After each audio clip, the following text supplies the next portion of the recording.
Your name, Charlie McHugh. Your job, patrolman, Ohio State Highway Patrol. Experience, 10 years riding the highways. Salary, $440 a month. This is Friday, the beginning of a holiday weekend. On this particular tour of duty, you won't be riding alone. You've been assigned to take along a young cadet just out of the academy. Coach him on what happens. Show him the ropes. You advise it's on 224, 3 miles west of Sullivan. Is anyone injured? Do you need an ambulance? Is the highway blocked? All right, may I have your name and the phone number from which you're calling? Thank you. We'll have an officer right out. Car 309, post 3 to car 309. Post 309 to post 3 at 89 and 42, go ahead. 3 to 309, have a report of a PI 31 on 224, 3 miles west of Sullivan. An ambulance will be en route. Go ahead. Okay, be en route. K2351. KQA 487. How's it going, Corp? It's pretty rough. They've already started coming in. We haven't even reached peak traffic yet. Well, here's hoping. Right. The sergeant wants to see you in his office. Okay. Patrolman Bradley, for your training period, you will be assigned a coach. And during that time, you will observe only. And you will eat and practically live with him. Oh, hi, Charlie. Hello, Sarge. Charlie, this is Patrolman Bradley. Patrolman Bradley, Patrolman McHugh will be your coach for the next 40 days. Hello, Bill. Hi. Nervous? I guess so, a little. Well, don't be. Grab your hat and leave the driving desk. Ready? Right. Let's go. So long, Sarge. So long, Charlie. He's all yours. Look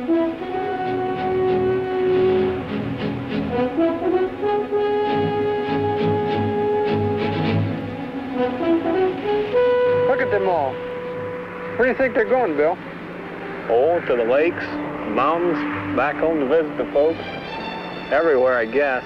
They all seem to be in a hurry to make it. Well, most of them will, but some of them won't. Well, let's go.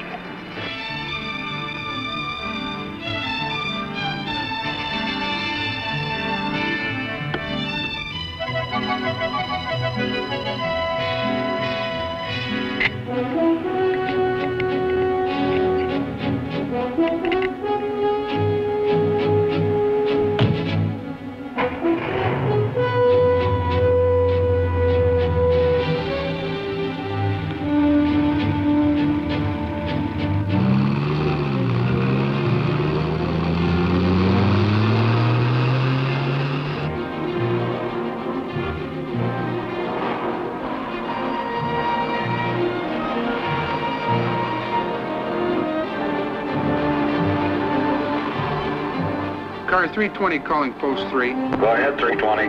We're on IS-71, 3 miles north of 250 interchange. Okay.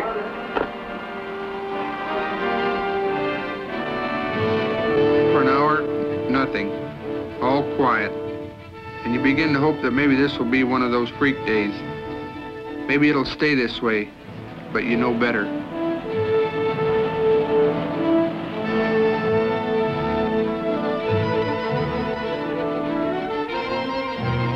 That'll be $3 even, sir. Son, you've got a bad muffler there. That's why your motor sounds so loud. You should get a new one. Thank you, I will.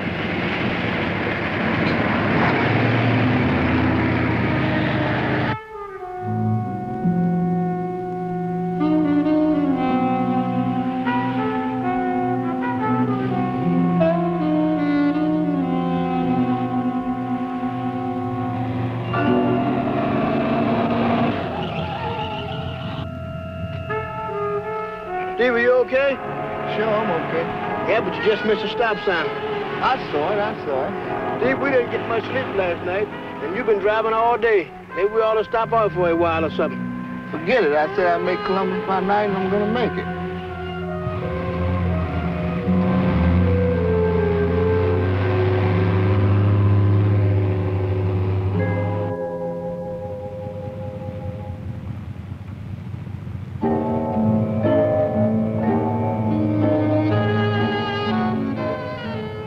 Hey, Fred, what you trying to do? Freeze us out in here?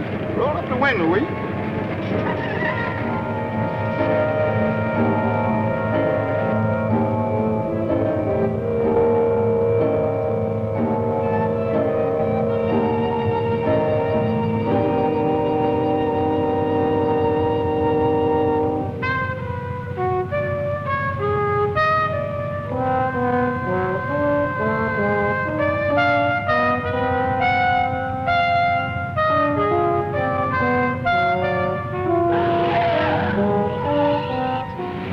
Steve, look, maybe we ought to stop for coffee or something. No, forget it. But I'm falling asleep, and you can hardly keep your eyes open. You can't get coffee on 71. You have to get off the highway to get it, and who wants to waste time? Yeah, but you just missed that car. Stop worrying. I'm okay. Turn the radio on.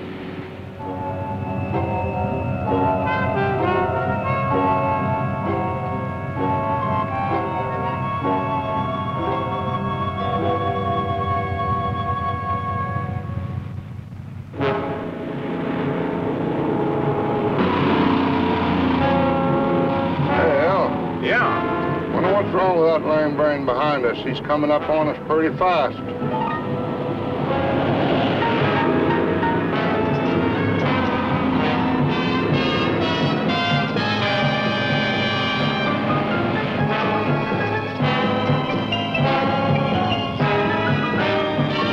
Slow down, you fool. Pull out.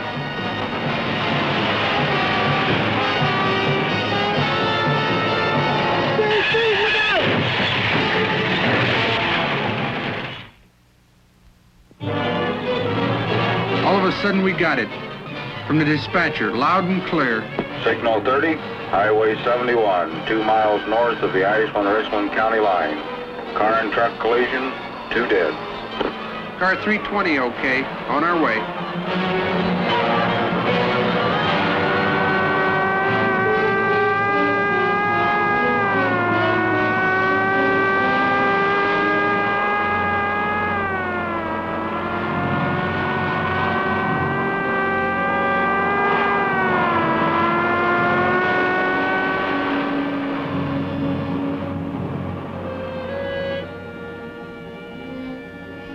Other patrolmen were there when we hit the scene. This was a common type, a rear-end collision, and it was pretty gruesome.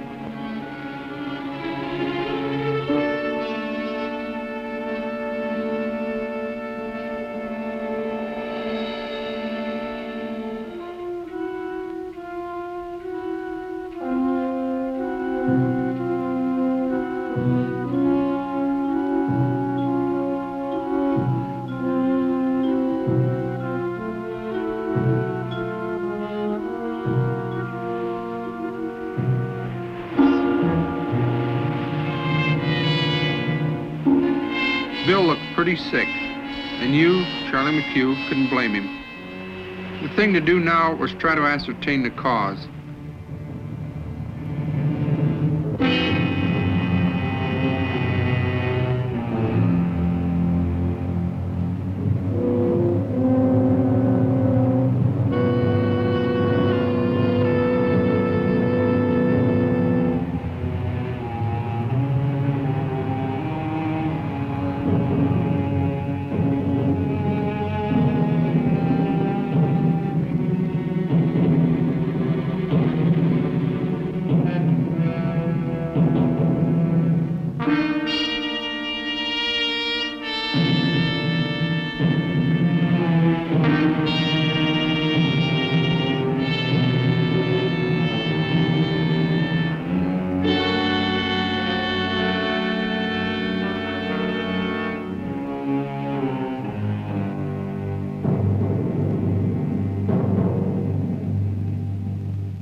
Take a look at this, Bill.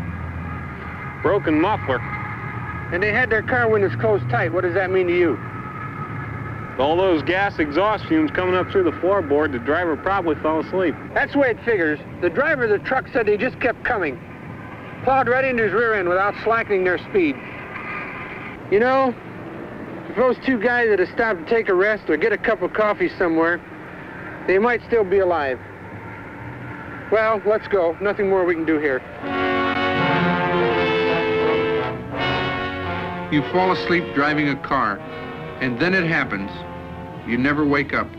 It's just as simple as that, and deadly. Chalk it up to human failure. People trying to overextend themselves, thinking they can stay awake, fighting sleep.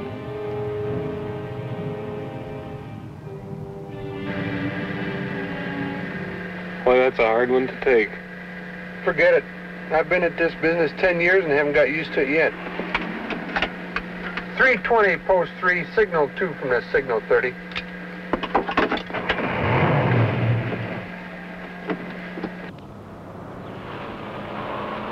It didn't take long for the next one.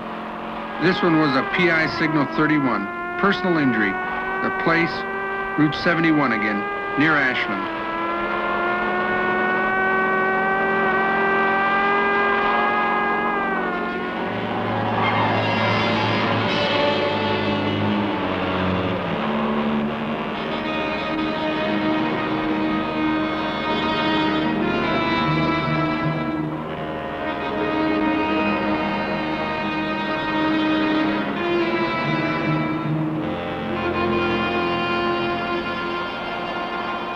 This man was badly hurt, a back injury.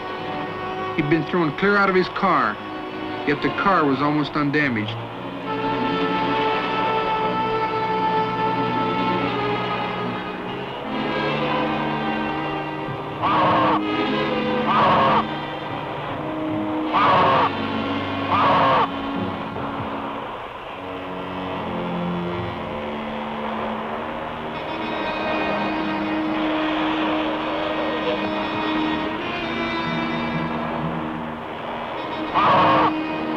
You say he tried to pass your semi. Yes, sir. He came up fast behind my truck and then cut out quick to pass me.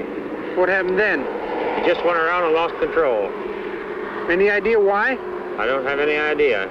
He just seemed to couldn't handle the car somehow. He lost control. That's why I just don't know.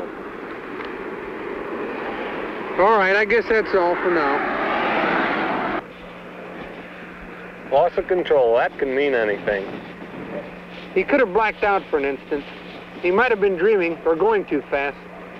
It was some kind of human failure, but the main reason was a special kind of human failure. What do you mean? I mean just plain negligence. If he'd been wearing safety belts, he'd never been thrown from that car. He'd have walked away without a scratch. Let's check into hospital.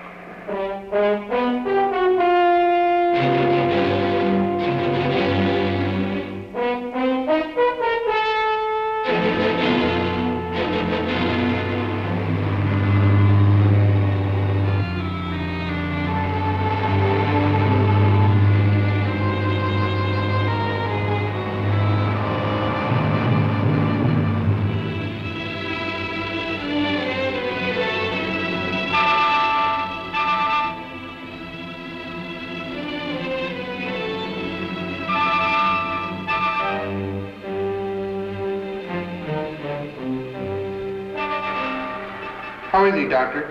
He's in shock at the present, but I think he will make it. Then there's no chance of getting a statement from him now. No, not now. Probably in the morning. Okay, thanks, Doc. Good night. Good night. We'll come back probably in the morning. Just a minute. This is Mrs. Andrews. 2 years ago, you found her pinned in the wreck of her car on Highway 42 south of Ashland. 2 years ago. And she's been completely paralyzed ever since. Hello, Mrs. Andrews. Oh, Patrolman McHugh. How are you feeling? About the same. Same as I did 2 years ago. I feel nothing in my body, only in my memory. Do you remember that day, Mr. McHugh? It was a lovely day, so nice and sunny. I got into my car to visit my sister. I never dreamed I'd end up like this. I never even thought that I might be in an accident someday. Accidents happen to other people, not to you, you know. Funny. All it took to ruin my life was just a few seconds. I took my eyes off of the road for just a few seconds trying to get a cigarette out of my purse. I never saw that stop sign, and I went right through it. And the next thing I knew, I was lying there, and I saw you and all those men trying to get me out. Trying to get me out.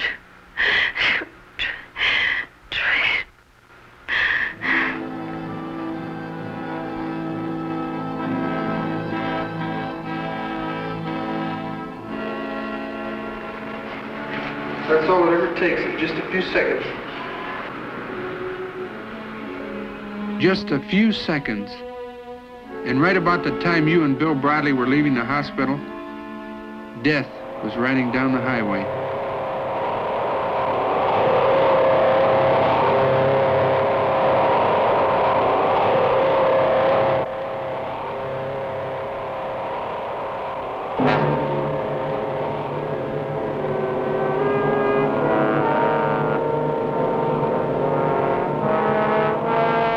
This man has been driving for hours without a break or stop, and over the speed limit.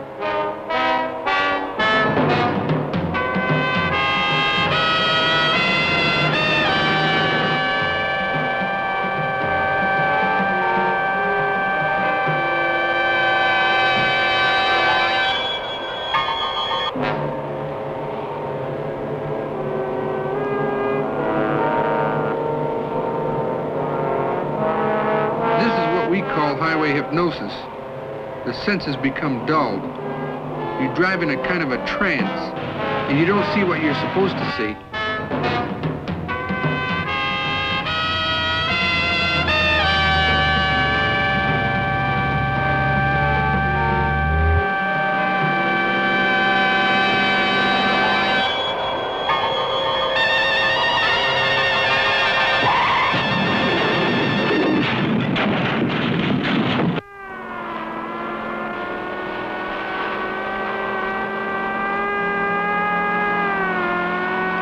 Post 3, car 320 to 3B, signal 1 into signal 30. Cape 351.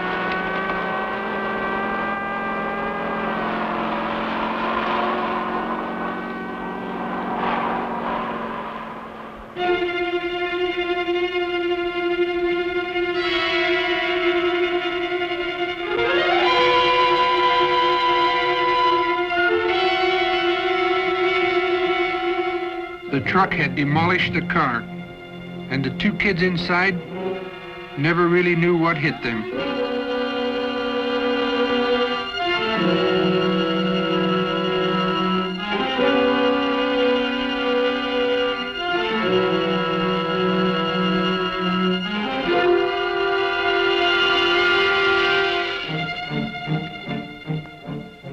The speed and weight of the truck drove the back seat against the front seat, and the front seat against the windshield, propelling the bodies with terrific force.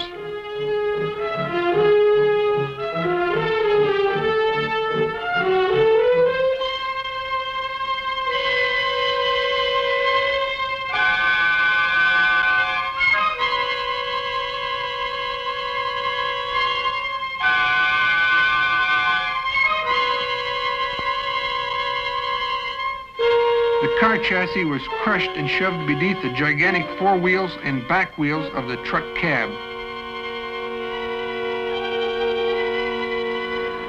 Why? Why do things like that have to happen? That's just the point. They don't have to happen. Did you get a report from that truck driver yet? We will. And after that? We'll have to notify the relatives.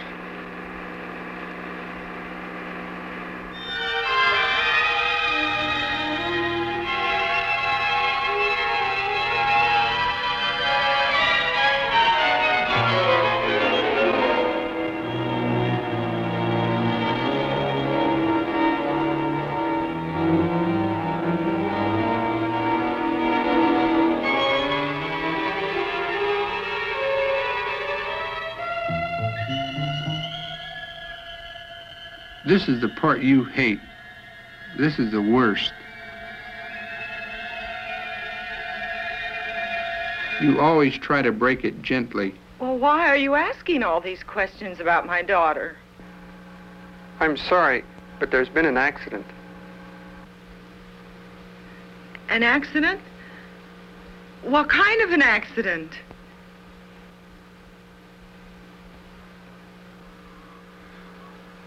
Oh, my God, no, no, no, no.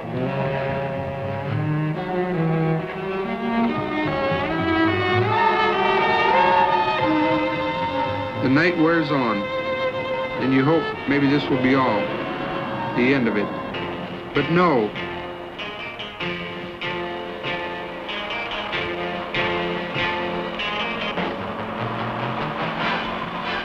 Frank, you're going too fast.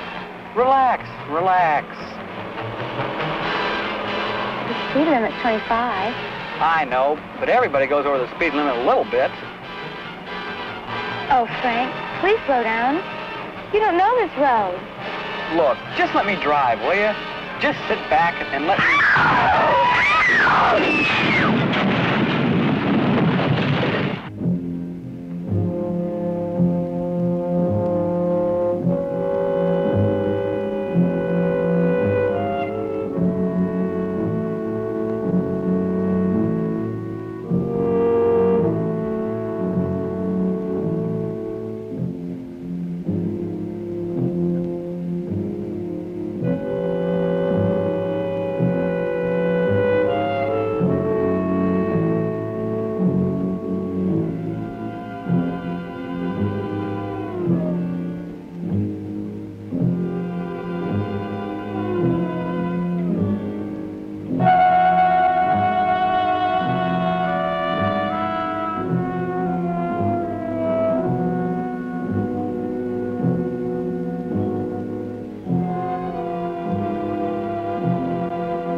Damn.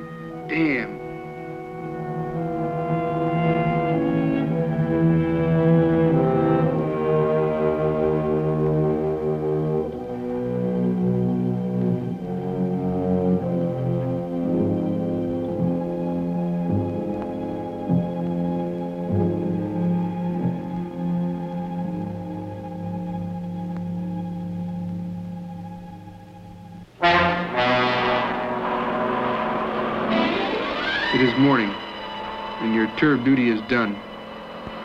You look at the familiar stretches of road, the intersections and the byways, and they bring back tragic memories. You remember the places on the road where they happened, and how they happened. This driver ran into a train.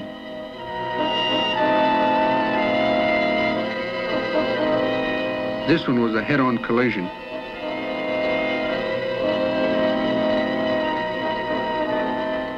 This man had one beer too many.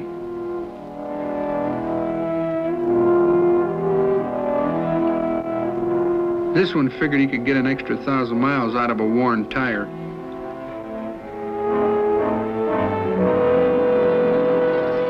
This driver crossed a double yellow line around a curve.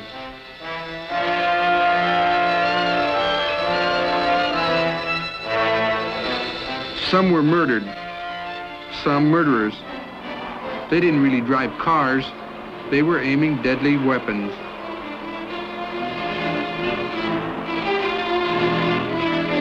Population, 43,000. About the same number killed in automobile accidents in the United States each year. The entire population of this city, every man, woman, and child, wiped out.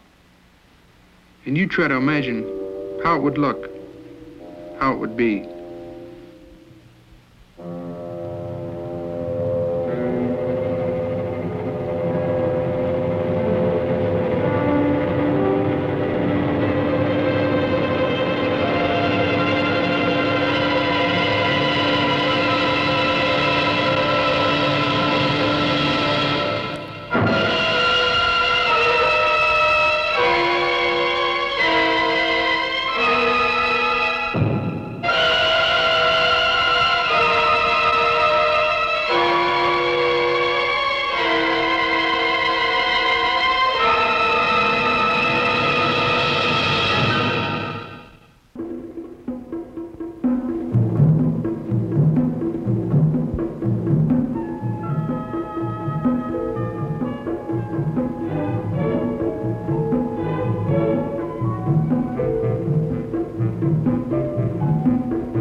can't happen to me. That's what you said, wasn't it, Bill? But it can and just did, and you're not quite sure why. Let's see if we can find out. Not too many minutes ago, that young woman and her child were happy and healthy. Now their young bodies are crushed and racked with pain. Maybe they'll live and maybe they'll die. But one thing's sure, the next few minutes, hours, or maybe days, their lives will hang in the balance. And you'll have to live out those minutes, hours, and days knowing you were responsible. The police will measure out the skid marks, determine where you applied the brakes, give you a sobriety test, and it will all go into a report that will be reviewed in court. Maybe you'll be found guilty, maybe you won't.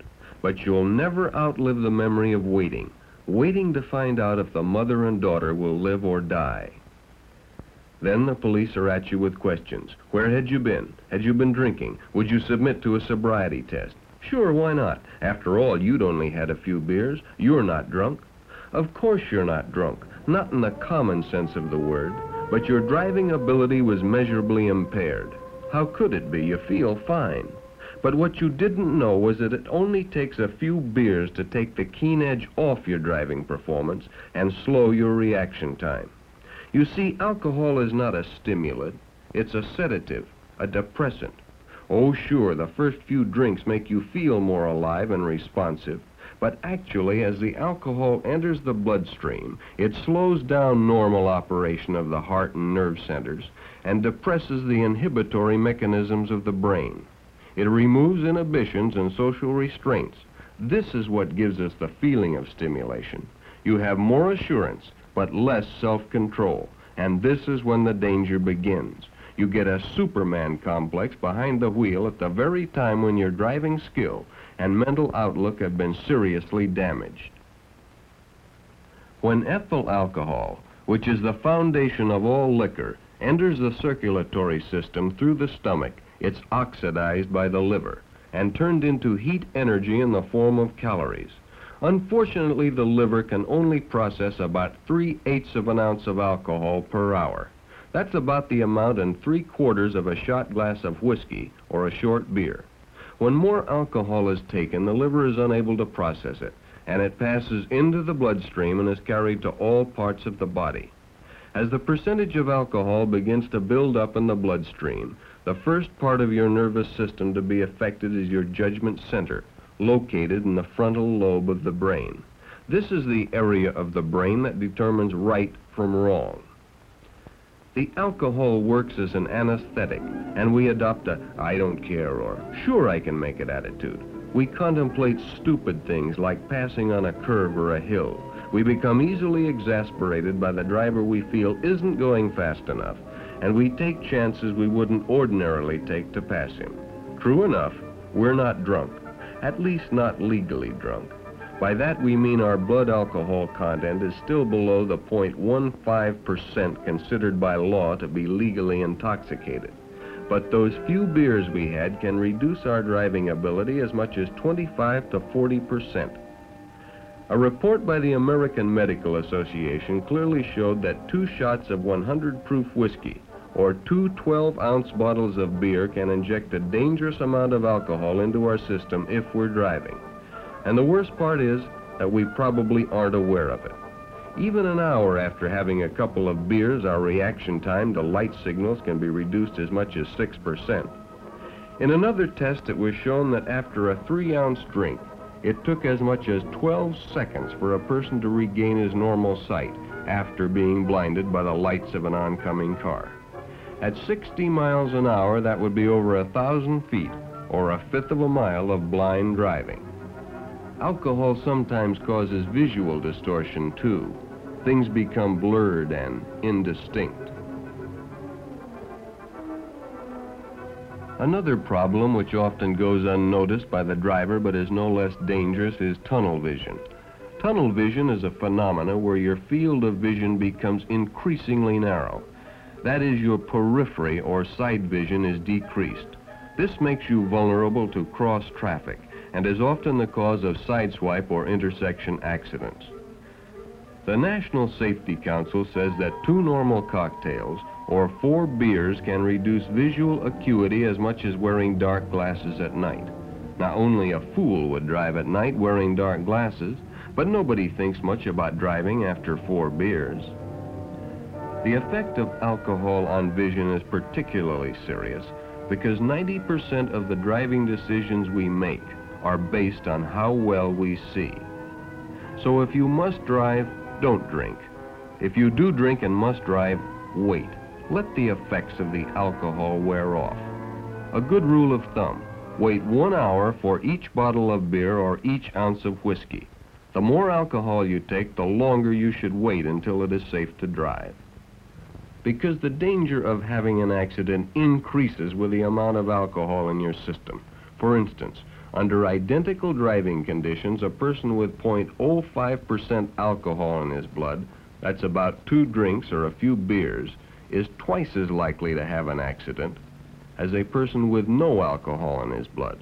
With 0.10%, 3 to 6 drinks or a couple of quarts of beer, the chances are 3 times as great. And when the blood alcohol has reached 0.15%, which is the legal limit, the chances are 10 times as great.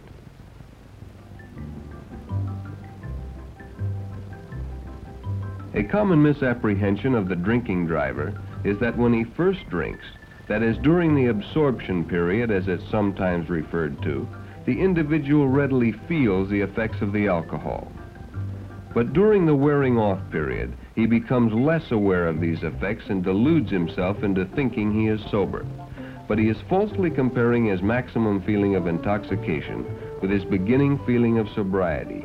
He may be far from sober and is only making a dangerous comparison. We are all aware that alcohol and gasoline don't mix, but many of us think it can't happen to us. But it can and does in ever-increasing numbers each year. And it isn't until we have an accident that we seriously ask ourselves why we had that extra drink.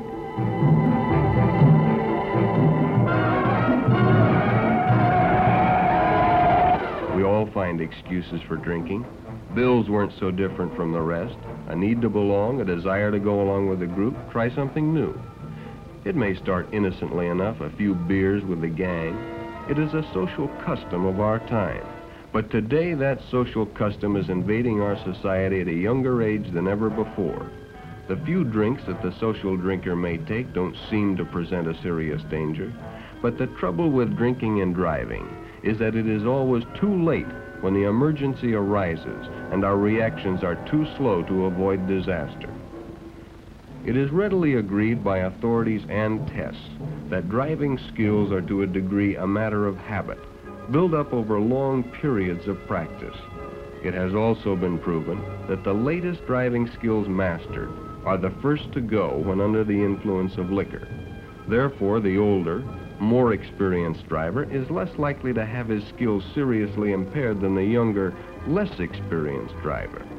One must be able to judge speed and distance, follow traffic patterns, make necessary adjustments, and be able to react quickly to emergencies. After a few drinks, the good driver is no longer capable of doing this. He has become a poor driver and is a danger to himself and others. This happened to you, didn't it, Bill? Sure, you passed your sobriety test. It showed you had only 0.08% blood alcohol, about half the legal limit. They can't convict you on drunk driving, can they? But you'll always have to face the fact that those beach party beers were a contributing factor in your accident. If you hadn't had them, you might have hit the brake pedal a second or two earlier. Those skid marks on the asphalt would have stopped on the right side, not the wrong side of that young woman and her daughter. The report just came through. The little girl died on the way to the hospital, and the mother will probably never walk again. No matter how your trial comes out, you'll always have to live with those facts, won't you, Bill? A child dead, a mother crippled. Not a pleasant future to face at the age of 18.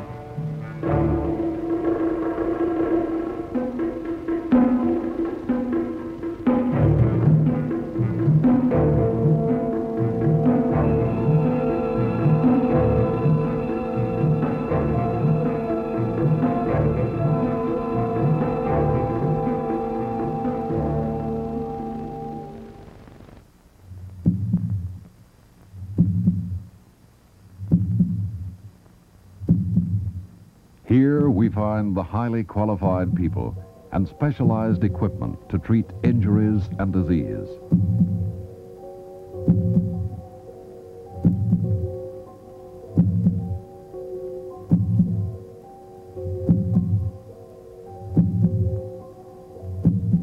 However, the prevention of death and the minimizing of further injury to the victim of a car accident starts at the roadside. It is here that help is first needed.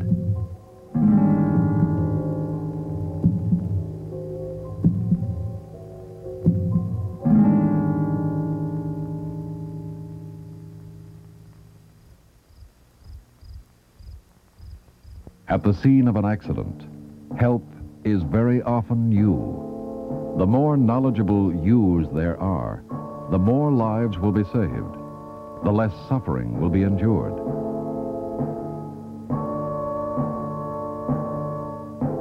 If you're wondering if you can be of some help, remember, accidents don't always happen to the other person. They could happen to you.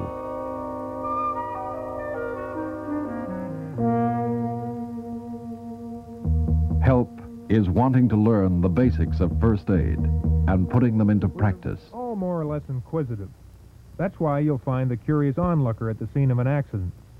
He really has no intention of helping. First aid courses are available to all of us, and we should take advantage of them. In some European countries, it is compulsory to complete a first aid course before a motorist is issued a driver's license. The fact that you're interested in first aid, that you want to learn how to treat injuries, lessen suffering, and save lives, shows your great concern for others. In some cases, it could become a very personal and emotional concern if your family, a relative, or a friend becomes involved in an accident. For instance, you and a friend are returning from a fishing trip, recalling the big ones that got away.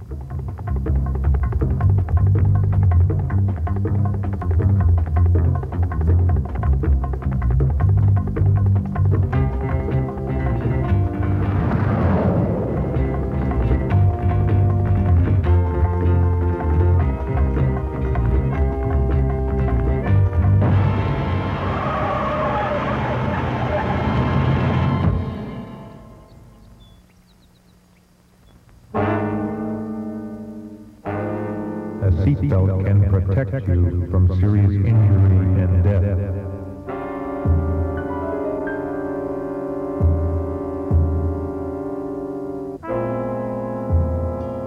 Make sure the casualty is breathing.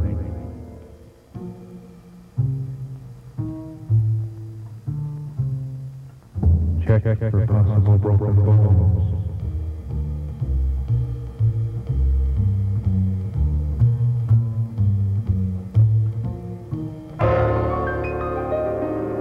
Stop the tongue from falling back and blocking the air passage. Place a blanket under the shoulders to keep the head tilted back.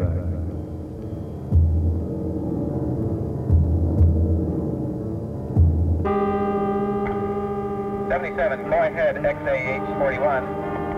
Possible non-collision accident, Ames Road, half a mile south of Bartlett Creek.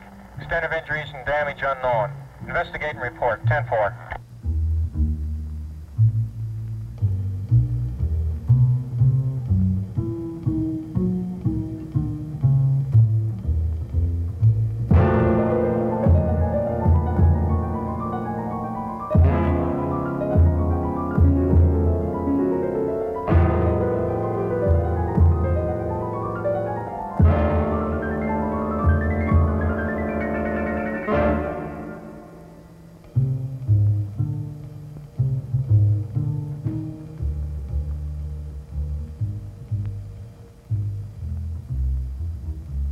Use a rolled blanket and the uninjured leg as a support for the fracture.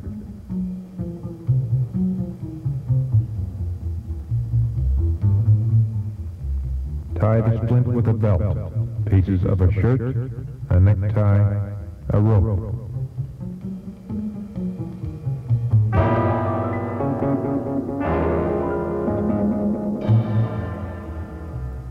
Help is knowing what to do before help arrives.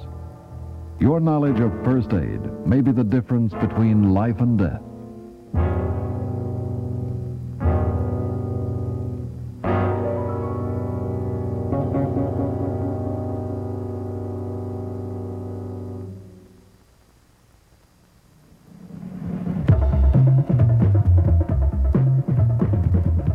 From the age of 2 to 39, accidents are the commonest cause of death. Thereafter, they are one of the leading causes. Our highways claim the greatest toll. In Canada, over 5,000 people are killed and 170,000 injured each year in traffic mishaps.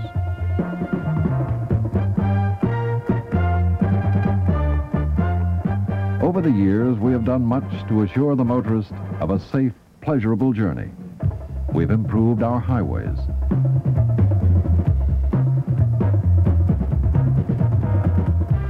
We have campaigned for better designed and constructed cars with emphasis on safety.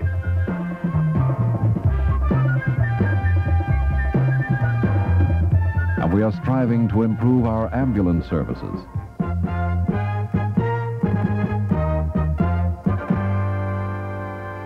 All this is of little consequence to those heading towards an accident if help is not available or administered during the crucial period.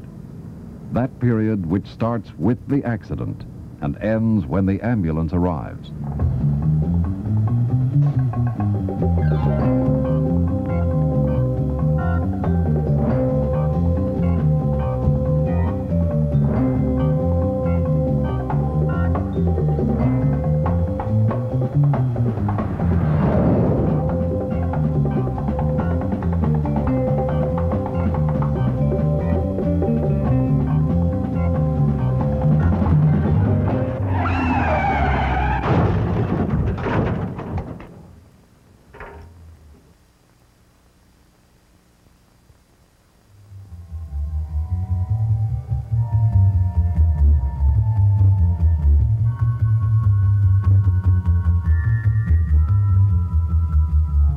Help is stopping at the scene of an accident, but stopping off the road in a safe place.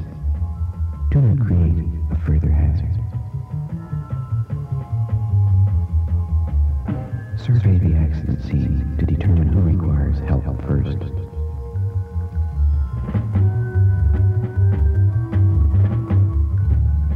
To stop bleeding, apply direct pressure to the injury. A clean handkerchief, pad of Kleenex, a towel, or a shirt can be used as a pressure pad. Check for things in the mouth that might block the windpipe. Food, gum, dentures.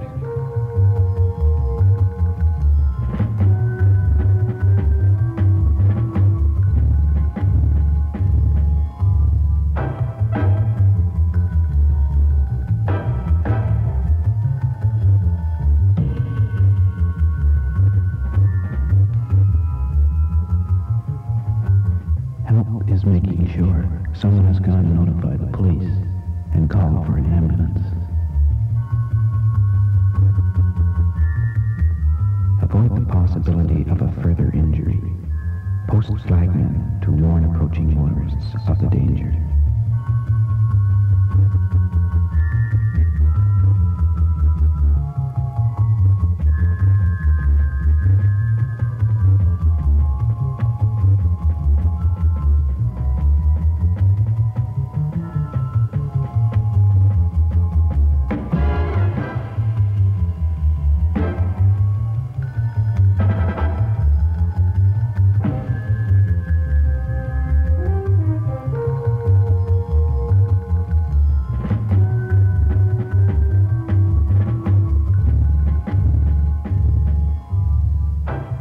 Punctured chest must be sealed immediately with a dressing.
suspect neck or back injuries, do not move the casualty until skilled help arrives.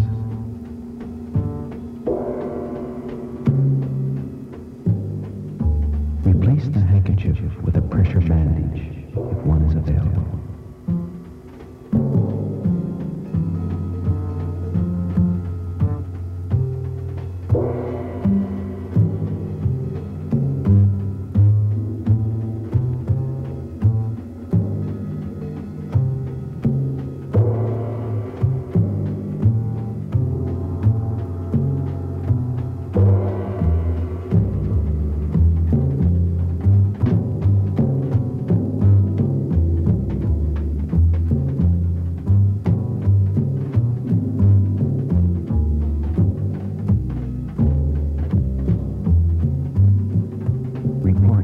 Details of the situation to the police and ambulance attendants when they arrive.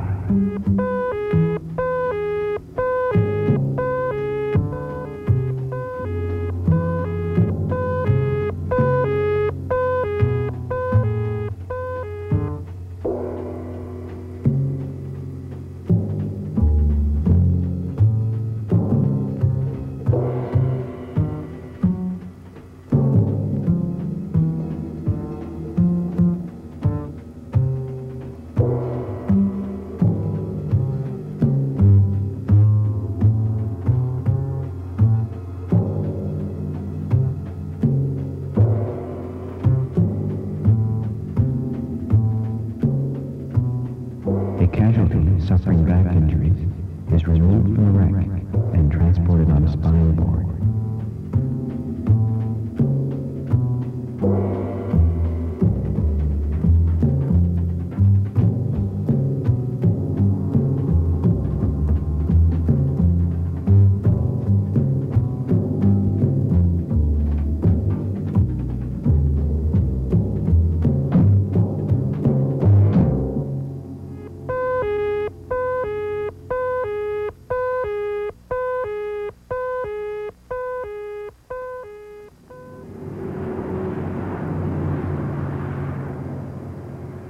Each year, we increase the number of vehicles on our crowded highways by 300,000 to 400,000. We also increase highway travel by approximately 4 billion miles. Highways have provided us with a better economy and a better way of life.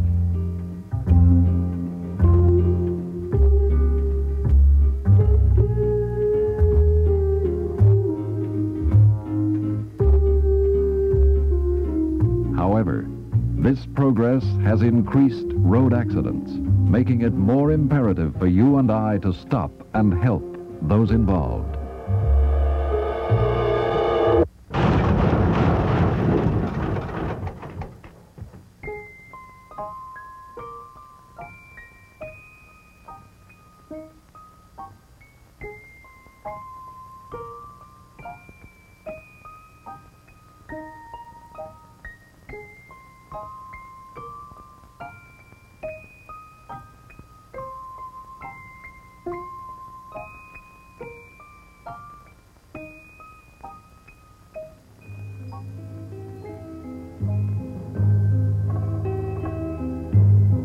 These people stopped and helped.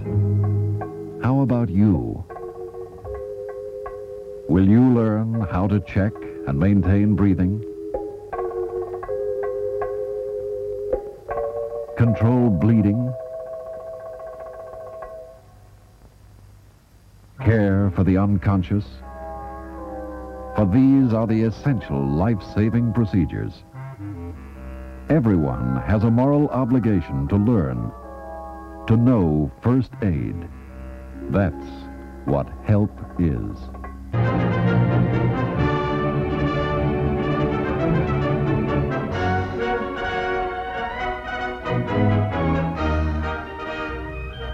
More than any other, America is truly a nation on wheels.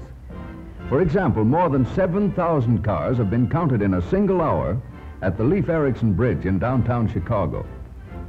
In New York City, an almost endless stream of traffic, more than 80,000 cars a day, flows past this busy corner. This intersection in Detroit is traveled by enough cars each day to make a bumper-to-bumper parade 255 miles long in single file. There are more than 27 million motor cars in the United States today, more than half the total number of automobiles in the world. If all the cars in the United States were driven 3 abreast along this street at 30 miles an hour, night and day without a single stop, the parade would go on for 3 months and then start all over again because the line would stretch more than completely around the earth. Night and day in 100,000 cities and towns and villages, millions of cars are starting, stopping, moving in obedience to the wills of millions of drivers. In your own motor car, when you step on the accelerator, when you shift the gears, or when you put your foot on the brake pedal, has it ever occurred to you that tens of thousands of other drivers are doing exactly the same thing at the same instant? And have you ever stopped to think that the brakes on your car must be more powerful than the engine, because it actually takes more power to stop suddenly than to start gradually? Our ability to go swiftly has been made possible by the ability to stop safely. Each increase in driving speed has required an equal improvement in the speed with which we can stop. At this great proving ground, men spend their lives just testing brakes, finding out how to make them better. To these drivers, a car is just something to stop in a hurry, or else. Weeks they spend, and months and years, easing on the brakes, jamming on the brakes, skidding and stopping in a world of spinning wheels on concrete, in mud and gravel and drifting dust. What these men have learned about stopping automobiles on different road surfaces, with different loads and at different speeds, has helped to give us the perfected brakes, which are the greatest single factor that makes possible the speed at which we travel in safety today. And the experience of these men proves that our own driving can be even safer if we know more about how our brakes work and what they can do for us. Here is a wheel from a modern motor car with a motor to drive it, and the brake turned inside out so we can see exactly what goes on inside. When you step on the brake pedal, you force a hydraulic fluid to a cylinder in the brake mechanism. The pressure in this cylinder squeezes a pair of brake shoes outward against a drum fastened to the wheel. When the shoes rub against the drum, they stop the wheel. The shoes are pivoted on a set of links and hinges, so they will wear evenly and stay in adjustment under all conditions.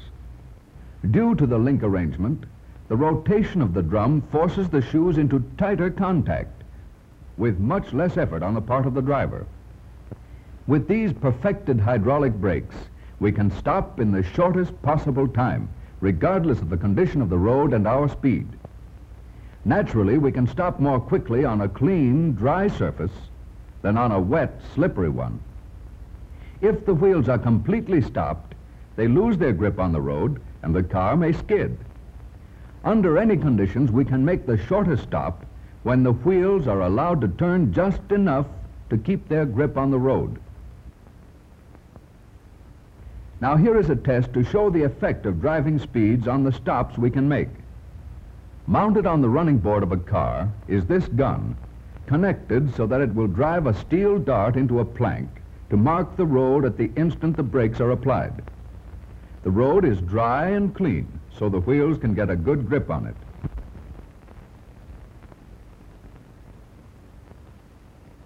Under these ideal conditions, at 20 miles an hour, it takes a little more than a car's length, or about 20 feet, to stop this car.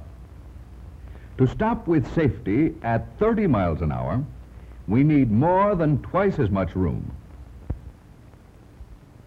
At 40 miles an hour, we need 80 feet for safe braking distance. Thus we see that as the speed mounts up, the stopping distance becomes rapidly greater. A change of speed from 20 miles an hour to 30 miles an hour more than doubles the stopping distance. At 40 miles an hour, the stopping distance is again doubled. And at 60 miles an hour, the best brakes use up about 180 feet of road to stop the car under normal conditions. Remember that at any speed, Fast stops mean discomfort to our passengers. We need to keep a clear stretch ahead of us so that we will have plenty of room to see what's in the road, make up our minds, step on our brakes, and come to a smooth stop. Now suppose we let one of these engineers tell us what they have learned about how to get the most out of our brakes for comfort and safety. Don't slam on the brakes. When you want to stop, use your brakes smoothly, with gradually increasing pedal pressure. Now, don't freeze on the pedal. Just before the car comes to rest, why, relax the pressure a little. Let the wheels catch up with the body for a smooth, comfortable stop. Don't throw out the clutch as soon as you decide to stop. Let your engine help your brakes. Wait until the car is almost at a standstill before you push in the clutch pedal. And here's another tip from expert drivers. At high speeds, sudden braking tends to throw the car forward and lift some of the weight from the rear wheels. So, for emergency stops, get the feel of your car. Ease up on the pedal several times to let the weight of the car settle back and help the rear wheels keep their grip on the ground so they can do their part of the job of stopping. The expert driver avoids emergency stops by using his brakes long before he has to. Don't apply the brakes on the turn. Slow down before you enter that curve, and reduce your speed before you hit that stretch of wet pavement. On very slippery roads, use your brake pedal with a gentle pumping action. Now, if you start to skid, release your brakes. Let your wheels get a fresh grip on the road. Then apply your brakes smoothly. Give your brakes a break. Keep them adjusted, know how they work and what they can do, and use them with judgment at high speeds. If we always keep that margin of safety, we can travel swiftly, ride comfortably, and stop when we want to.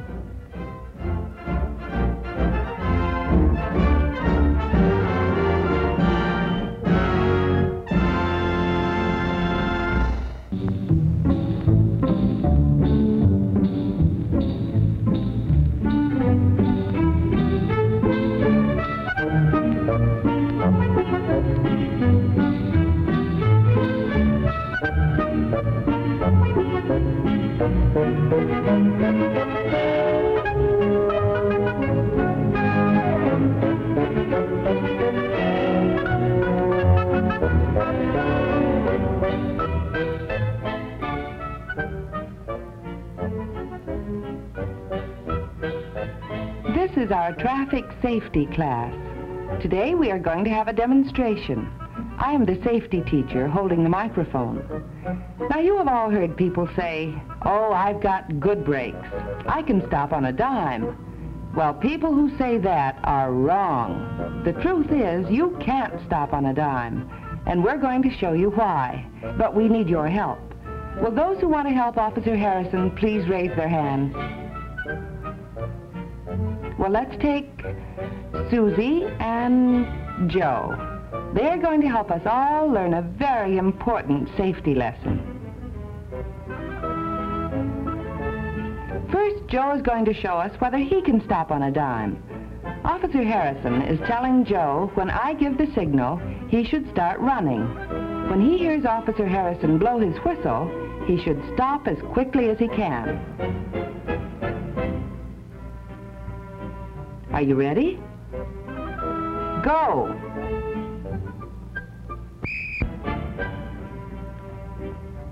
Here is where Joe heard the whistle and tried to stop. But here is where Joe actually stopped. Joe ran 11 feet 4 inches from the time he heard the whistle to the time he stopped. He certainly did not stop on a dime. Now it's Susie's turn, but she's going to walk. Ready, Susie? Go!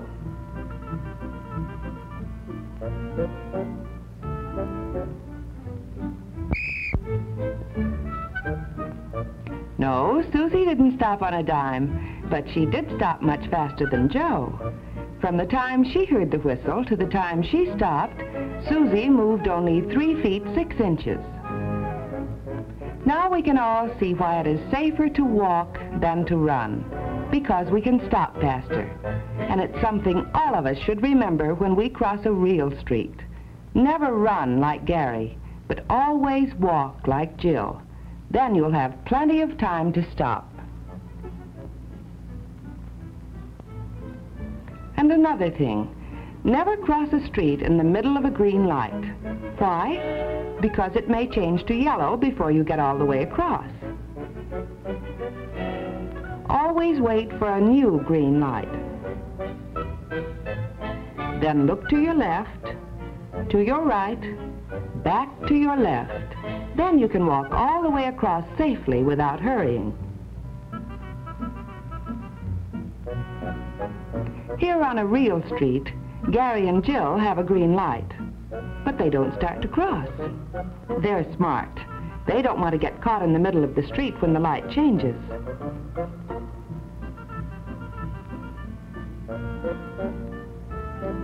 So they wait for the new green light. Then they look to their left, to their right, back to their left. Let the automobile pass, and then they cross the street safely without hurrying.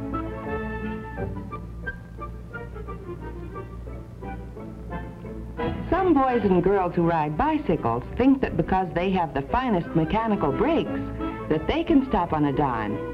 Well, let's see if they can. Fred and Lila here have been riding their bicycles to school for the past year. They're very good riders, and they keep their brakes in the best condition. But now let's see if they can stop on a dime. Fred first. Are you ready? Go!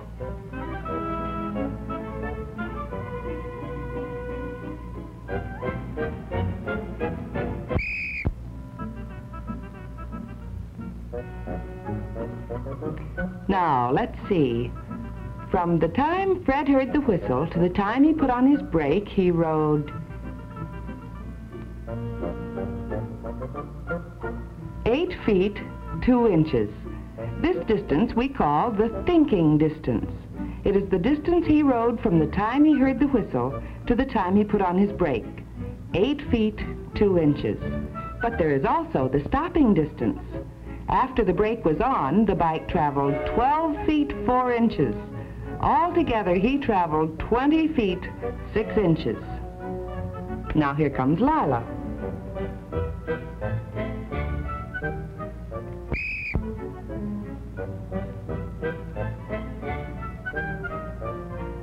Let's measure her distance.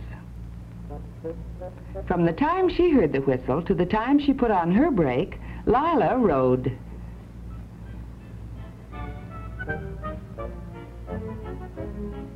12 feet 4 inches. What do we call this distance? Thinking distance. Lila's thinking distance was 12 feet 4 inches.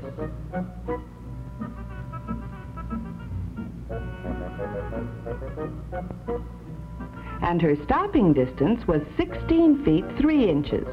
Altogether, she traveled 28 feet 7 inches. Because it takes such a long distance to stop a bike, like Jill, we must be very careful. Jill knows about the thinking distance and the stopping distance, so she always coasts down a hill. Keeps a good lookout to make sure that no matter where a car may come from, she'll be able to stop her bike safely.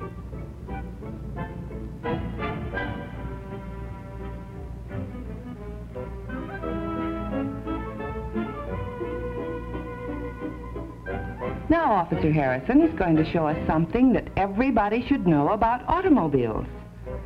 Automobiles have blind spots.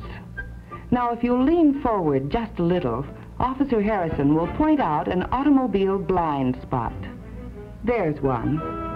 Now, by putting your hand out in front of your face like this and closing one eye, you can make a blind spot. Try it. Just as your hand blocks part of your view, so an automobile blind spot blocks the driver's view. Right now, you are all hidden from the driver's view. Can the driver see any of the children? No, he can't. The driver can't see you because you are hidden by the automobile's blind spot.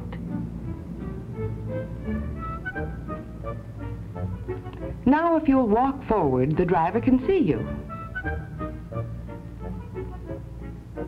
There are many other blind spots on an automobile. Here. Here. Here. And most cars have even bigger blind spots than this car. Watch for the blind spots. And whenever you cross a real street, wait like Gary and Jill.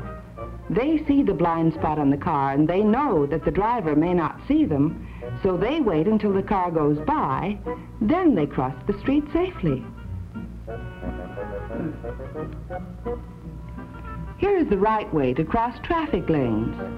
Wait till the car in the lane stops completely, then cross to the next traffic lane. Stop, look down the lane, wait for the car to stop completely, then cross. In this way, you cross traffic lanes safely.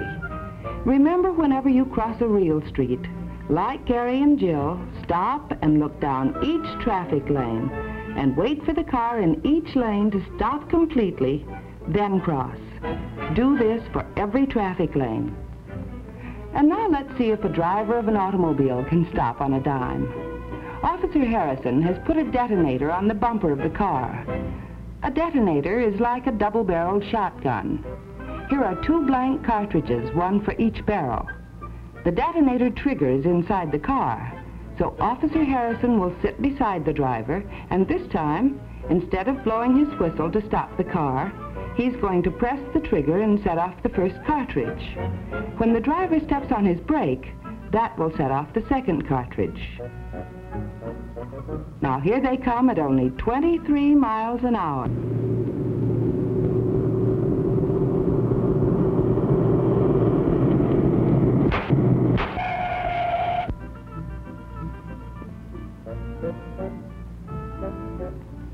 From the time the driver heard the first cartridge go off to the time he stepped on the brake, his thinking distance was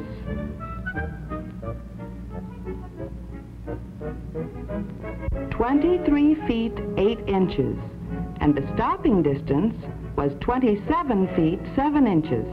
Altogether, he traveled 51 feet and 3 inches, proving beyond any doubt that you can't stop on a dime.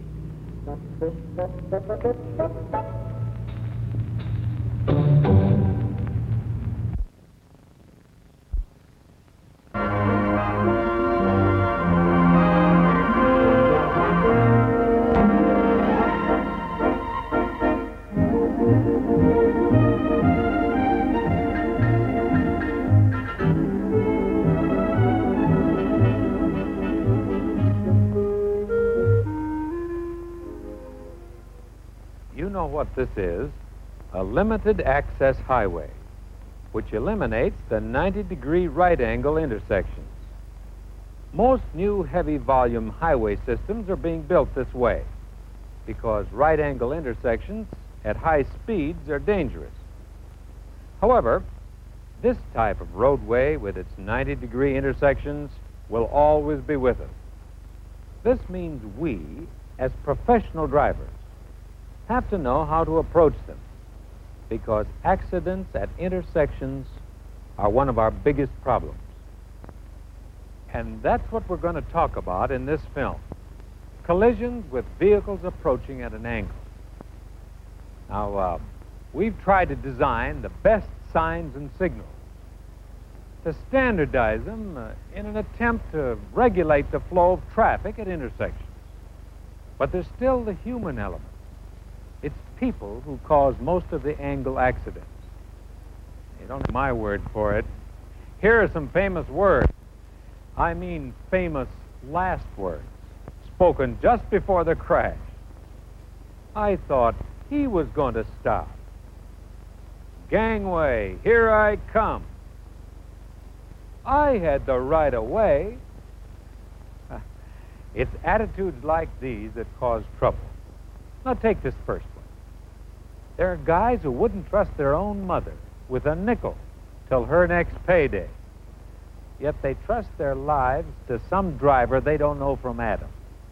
Or they put their trust in a signal, which is, after all, only a timing device. Did you know that intersections with traffic signals often have more accidents than those without them? The moment the light changes to green or yellow, too many drivers take off without knowing whether or not it's safe. But I hope you know from experience that you can't depend on a sign or signal to protect you. Now, we've all seen red light crashers, guys who sneak through just before or just after the signal changes. Then there are drivers who come to a rolling stop instead of a complete one at a stop sign. Sure, this is stupid driving, but you see it all the time. That's why smart drivers never rely on the other fellow to obey traffic signs and signals. You can't just say, I thought he was going to stop. Even if the light ahead is green, be prepared to stop yourself. And it's not enough just to let up on the accelerator. Even at 15 miles an hour, your vehicle would move 17 feet while your foot is moving to the brake. You might have a collision before you could even step on the brakes. So make it a rule to approach all intersections with your foot off the accelerator and on the brake pedal, because the other guy may not obey the traffic signals. All right, now for the second set of famous last words. Gangway, here I come. You know, that's the attitude that makes drivers plow through an intersection haphazardly, without thinking. Crossing an intersection seems like such a simple thing. You do it 100 times a day. Yet there is a specific plan to follow. Look, as you approach an intersection, you got to make two separate decisions. First about traffic to your left, then about traffic to your right. Now, most often, your angle of sight is greater to the left than to the right. Besides, the traffic lane you cross first is this one bringing traffic from your left. Therefore, you should first look left. Decide whether or not it's safe to proceed. Then, as you're coming closer to the intersection, look right. By this time, you have better vision to the right and can see traffic from that direction. Now, using this technique, looking first to the left, then to the right, you can see adequately in both directions in order to make the correct decisions. Now, if you think this is splitting hairs, remember it takes a small fraction of a second to turn your head from left to right. So if you turn your head left first and then right, you're checking the traffic lane that you reach first. Then you're checking the lane that you reach next. That's why you should check traffic first to the left, then to the right, before entering the intersection. Now, more famous last words? Well, here's the daddy of them all. I had the right of way. But you men who are out in traffic every day know better than to contest the right of way. You know how foolish it is to insist on your right of way. But how can you be sure what the other fellow's going to do? How can you determine whether or not he's going to give you your legal right of way? Well, you can never be absolutely certain. So you must depend upon certain clues to tell you what to do. And you find these clues in his driving. How far away is he? How fast is he going? Does it look as though he's going to stop? Is he edging out in traffic? Well, if you're approaching an intersection and you see someone barreling into that intersection, no sign of slowing down, you can bet your bottom dollar he's not going to yield the right of way to you or anyone else. And there's only one safe thing to do. Stop. Well, now let's change the situation. In this case, the other vehicle approaches a stop or yield sign. Here the clues are: does he come to a stop and stay stopped, indicating he will let you have your right-of-way? Does he see you, or is he looking the other way, therefore unaware of your approach? If not, you'd better prepare to stop. "I had the right-of-way" is a mighty poor alibi for an accident. Instead, you assume the right-of-way only when your judgment says it's safe. Now, I'd like to make it perfectly clear right now that everything we've said about intersections applies also to alleys and driveways. Okay, we know the purpose of signs and signals is to regulate the flow of traffic. But remember, they can't guarantee that you'll get through that intersection safely. That's something you have to do yourself. Now, by following these three rules: first, approach all intersections with your foot off the accelerator and on the brake pedal. Second, check traffic carefully to the left, then to the right before entering the intersection. And third, assume the right-of-way only when your judgment says it's safe. Now, by following these rules, and by getting others to follow them through our example, we can do a lot to cut down on those collisions with vehicles approaching at an angle.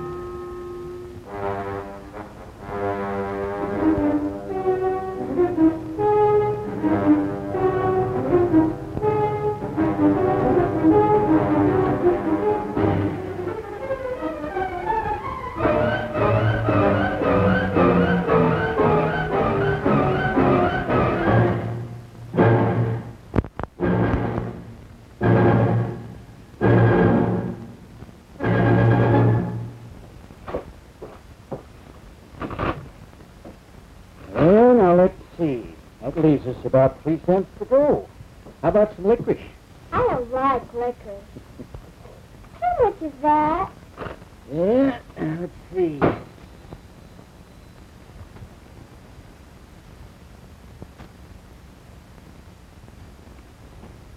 be with you in just a minute, sir. Yeah, now that's 5. Stand where you are. Okay, Pop. Put your hands in the cash register. Come on, Pop. Let's have the money.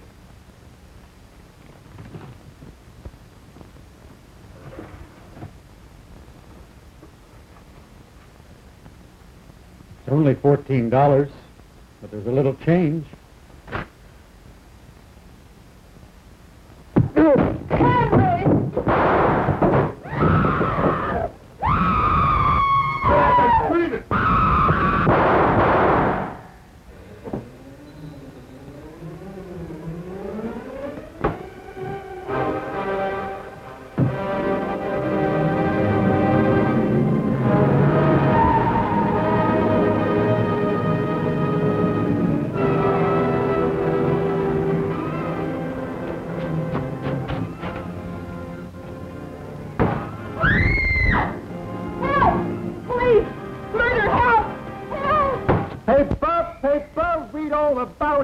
Gunman kills woman in jail for $14. Murder in cold blood. A crime that makes headlines, brings public indignation, and that means action. For when public indignation demands it, the killer is caught. Not a pleasant story, but at least there's justice in it. But let's take another crime. This time, a perfect crime.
I think this one's gonna live. He's the one I feel sorry for when he finds out his wife and kid are killed in the accident. An accident?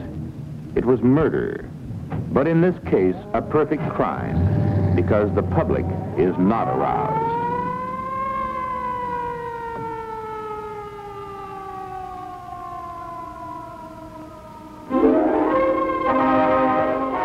The public takes this for granted. This is something that happens every day. That's what makes this the perfect crime. The killer won't be caught because nobody demands he be caught. Nobody seems to care who's guilty. How about you? Would you take time to investigate, to look at the evidence?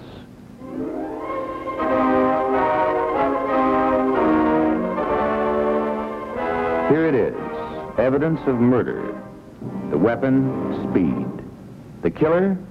Possibly you. Well, not in every case. Most murders you can't prevent.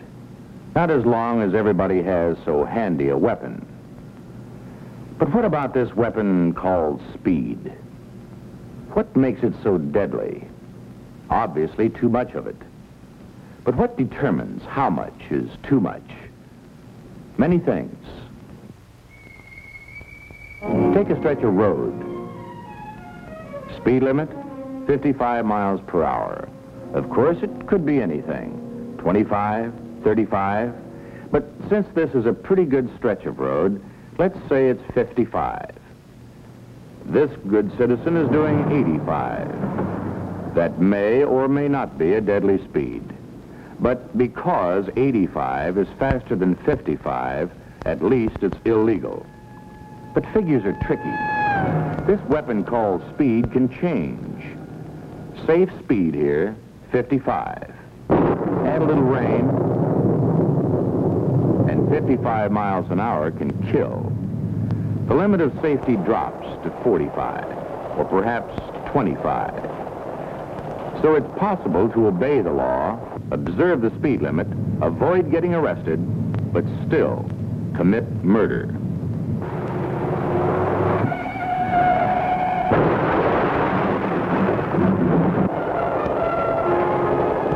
But you've got no part in this crime. You can blame that one on the weather. Safe speed? Maybe, until the sun goes down. Then what? Then the reach of a pair of headlights governs the deadliness of speed. The safe speed limit of 6 hours ago can now limit the length of human lives.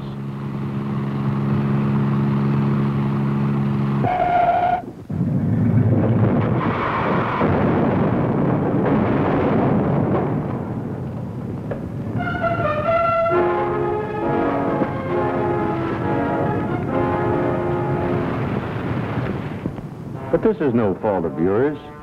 No one blames you because it gets dark at night. Another case.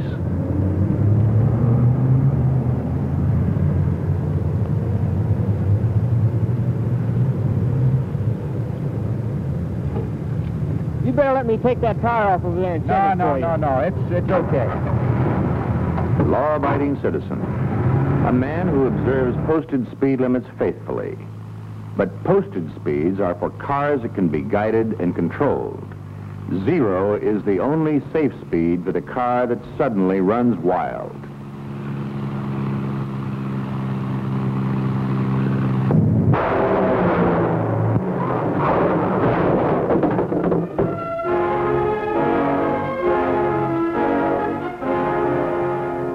But you had no part in this. It's not your place to check everybody's tires.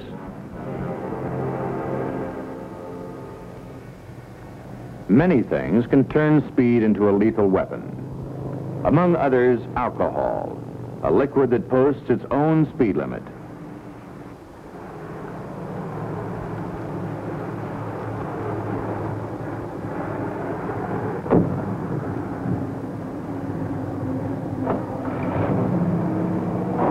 After a few drinks, any speed in excess of 0 can kill. But here again, you're not guilty. You're not to blame if the deceased had a few drinks. In cases like these, you're clear. You're not guilty. You've got no control over killings due to the weather, to the time of day, to unsafe automobiles, or to those drivers who can't even be forced to use their heads. So where do you come in? How do you use this versatile weapon called speed to commit the perfect crime? Here's how. Time of day, 2 p.m. Weather conditions, good. Visibility, good. Condition of automobile, excellent. Driver condition, sober. Speed, under the legal limit.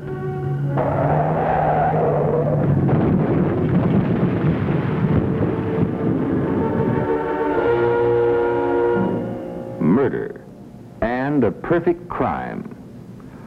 It's impossible to prove you guilty. Nobody will blame you for too sharp a turn, too narrow a slab, too soft a shoulder, too dead.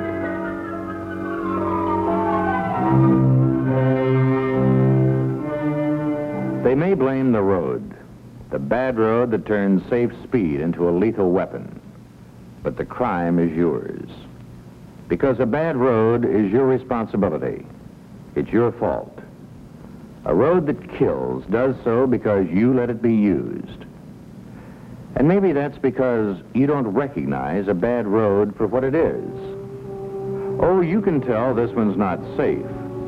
Still, you're driving on it, and not complaining even when you can see it's designed for death. But take this one, a pretty good highway, till a train makes it a dead end for a while. But as you say, this isn't too dangerous. Most people pay attention to the crossing and merely lose time. Only a few lose lives. And this has been a problem ever since the highways started crossing paths with the railroads. An old solution was the invention called the narrow underpass, where you don't have to wait for the trains anymore. But you wait.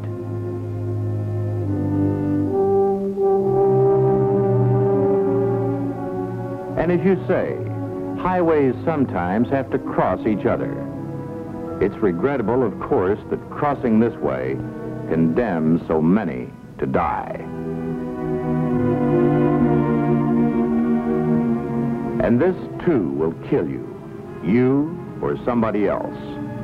Narrow bridge. Miles and miles of good road can turn bad because of this deadly bottleneck.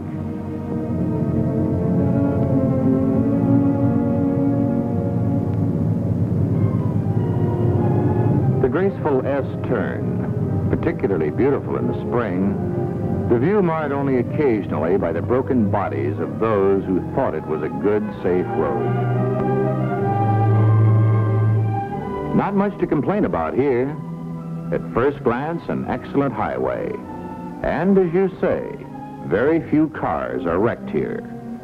very few cars, but several children. A road that forces heavy traffic into congested areas is a bad road.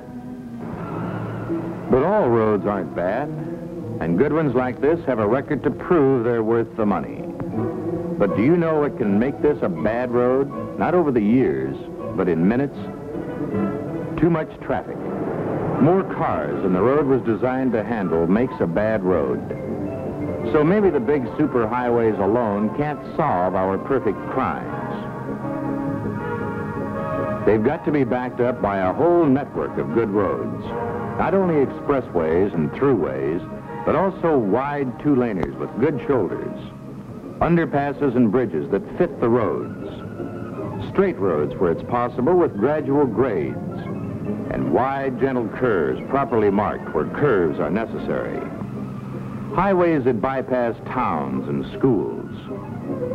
Enough of these roads of all kinds to distribute traffic properly, so none of them are overcrowded. Nice dream, isn't it? Unfortunately, it's only a dream. For good roads remain too few and far between. Why? Well, it seems that you aren't interested in having them, and it's only natural. Why worry about roads that kill when the victims are just names, statistics, when nobody can accuse you of anything worse than simply refusing to prevent these murders, these perfect crimes? And it's not just murder alone. There's highway robbery, too. For every bad or inadequate road robs every motorist of cold, hard cash. And in many ways, you and everyone else pay for bad roads. And you pay more for bad roads than it would cost you to have good ones. Take lost time. It's hard to figure that in dollars and cents, but it's expensive. Figure out the time you lose because of bad roads in just 1 month. Figure it at the minimum wage. Multiply that by the number of motorists, and the total will stagger an astronomer. And more concretely, the money you pay for gasoline that you wouldn't burn on good, well-planned roads adds up to quite a sum. Not to mention repairs, new parts, new tires, and faster depreciation. And of course, the insurance rates are in direct proportion to how safe the roads are. $9 million are paid each day in property damage due to automobile accidents. Insurance companies don't pay this. You do when you pay your premiums. Highway robbery, highway murder, serious crimes, but not serious enough to arouse you. Not bad enough to make you call a halt. The fact is that it's easier to look the other way. Decent people don't like the sight of blood. Besides, it's too much trouble to demand more and better roads. Too much trouble to spend a little time saving money and lives. But if you spent a fraction of the time and trouble that bad roads now cost you demanding better roads, you could stop this murder and highway robbery. How could you go about it? You could learn to recognize bad roads and look for them. Become road conscious. You could write your state representative and demand that something be done about the bad roads you know about. Letters from just a few people, say the people who live in your block, would get action. You could write to newspapers and insist they stir up interest. Keep it stirred up. It's not only your right, it's your duty. You could vote yes instead of no on the bond issues that will bring better roads. You could urge others to vote yes. You could support instead of fight gasoline tax increases that pay for better roads. You could protest against diverting highway funds for other purposes. You could join the Good Roads Association in your state. If they don't have one, help to organize it. You could recognize that a Good Roads program will snowball. The better some roads become, the worse the others appear, and the more the public will insist on improvement. And you could realize that the plans have already been laid, that the highway engineers are ready to go, just waiting for that word from you. but you won't give that word. It's too much trouble, and you don't quite care. Well, good road projects are going on, but not enough of them. Not enough to keep up with the traffic rate or the death rate. And from your standpoint, a source of irritation, grounds for complaint. Detour. It'll slow you down. It's a nuisance. You won't realize that the minute you lose now will save you hours in the future. You won't realize that some inconvenience now will keep people alive later on. You won't quite believe that. You won't face the fact that roads can kill, and that when they do, you share the responsibility for failing to make them safe.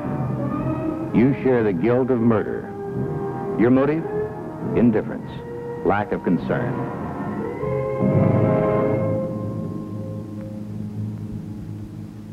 But you'll sleep soundly tonight.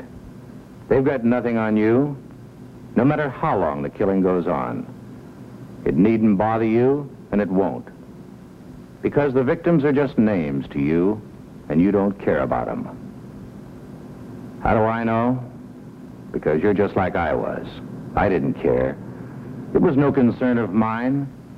I never felt guilty until...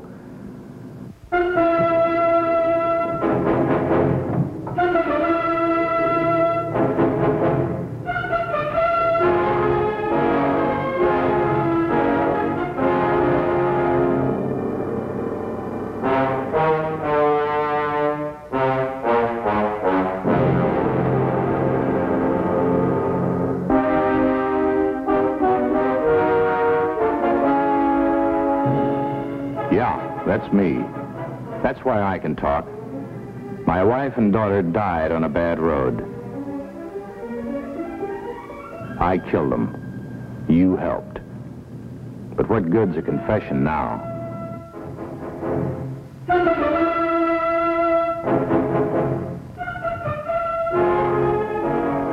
It was a perfect crime.